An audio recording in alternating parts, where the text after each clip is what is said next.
Assalamualaikum warahmatullahi wabarakatuh. Perkenalkan, nama saya Anis Fitria dari Prodi Akuntansi. Di sini saya akan menjelaskan tentang reksadana.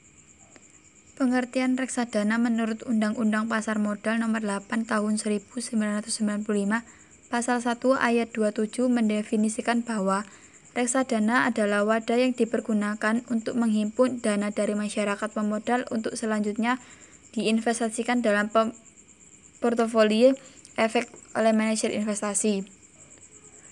Dalam arti lain, reksadana merupakan salah satu alternatif investasi bagi masyarakat pemodal, khususnya pemodal kecil dan pemodal yang tidak memiliki banyak waktu dan keahlian untuk menghitung resiko atas investasi mereka.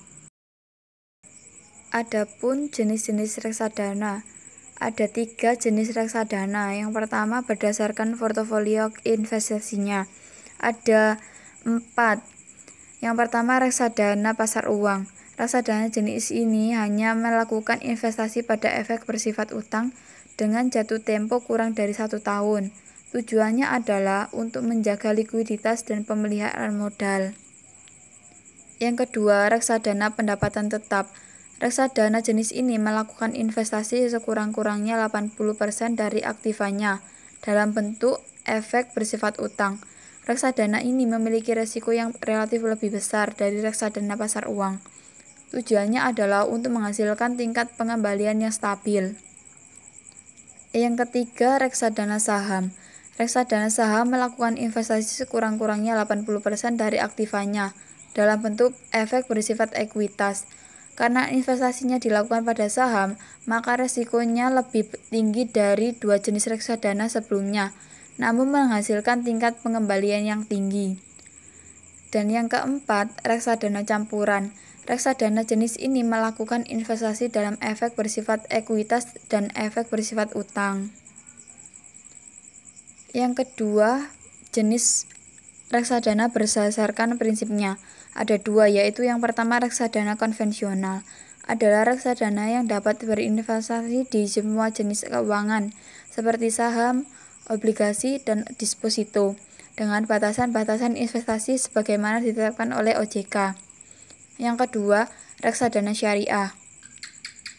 Adalah reksadana yang hanya dapat berinvestasi di efek keuangan yang sesuai dengan kaidah dan prinsip syariah, dan tentunya masih terkait dengan batasan investasi yang ditetapkan oleh OJK. Dan yang terakhir, jenis reksadana menurut lainnya. Ada 3 jenis. Yang pertama, reksadana terproteksi. Adalah jenis reksadana yang akan memproteksi 100% pokok investasi investor pada saat jatuh tempo.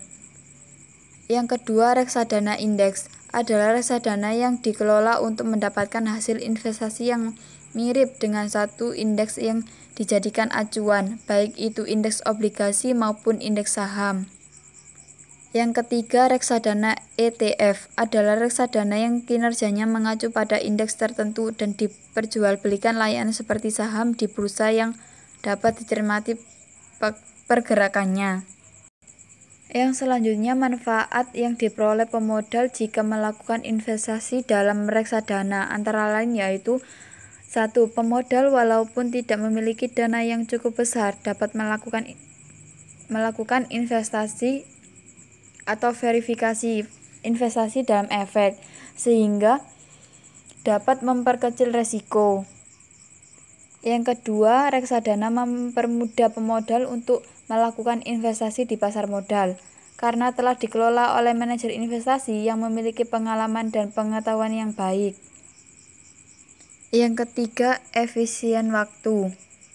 Dengan melakukan investasi pada reksadana di mana dana tersebut dikelola oleh manajer investasi personal, maka pemodal tidak perlu repot-repot untuk memantau kinerja investasinya, karena hal tersebut telah dialihkan pada manajer investasi tersebut. Adapun resiko reksadana. Yang pertama, resiko berkurangnya nilai unit penyertaan. Resiko ini dipengaruhi oleh turunnya harga dari efek seperti saham, obligasi, dan surat berharga lainnya yang masuk dalam portofolio reksadana tersebut. Yang kedua, resiko likuiditas. Resiko ini menyangkut kesulitan yang dihadapi oleh manajer investasi jika sebagian besar pemegang unit melakukan penjualan kembali atau redemption atau unit-unit yang dipegangnya. Yang ketiga, resiko one prestasi. Resiko ini merupakan resiko terburuk, di mana resiko ini dapat timbul ketika perusahaan asuransi yang mengasuransikan kekayaan reksadana tidak segera membayar ganti rugi atau membayar lebih rendah dari nilai pertanggungan saat terjadi hal yang tidak diinginkan. Adapun istilah-istilah dalam reksadana. Ada 6 istilah dalam reksadana.